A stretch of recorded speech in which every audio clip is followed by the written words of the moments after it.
আরে রাজা মশাই, এখানে তো একটা টিয়া পাখি মরে আছে। আপনি তো জাদুবিদ্যা অনেক শিখেছেন, দেখি একে জীবিত করেন দেখি। হ্যাঁ হ্যাঁ মন্ত্রী, কেন নয়, আমি এখনই জীবন দান করছি।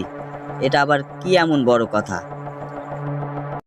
তারপর রাজা মাটিতে শুয়ে পড়ে আর তার প্রাণটি সেই টিয়া পাখিটির ভিতরে দিয়ে দেয়। তখন সেই টিয়া পাখিটি জীবিত হয়ে যায়। তারপর মন্ত্রীও মাটিতে শুয়ে পড়ে এবং তার প্রাণটি রাজার ভিতরে দিয়ে দেয়। তারপর সে তাড়াতাড়ি করে উঠে সেই টিয়া পাখিটিকে মারতে যায়। তারপর রাজা মন্ত্রীর চাল বুঝে নেয় আর সেখান থেকে উড়ে চলে যায়।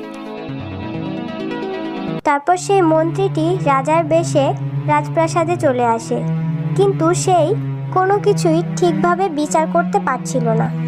আরে, রাজামশার কি হয়ে গেল? কোনো আলোচনাই ঠিক মতনে করতে পারছে না। এ তো রাজামশার মতন না।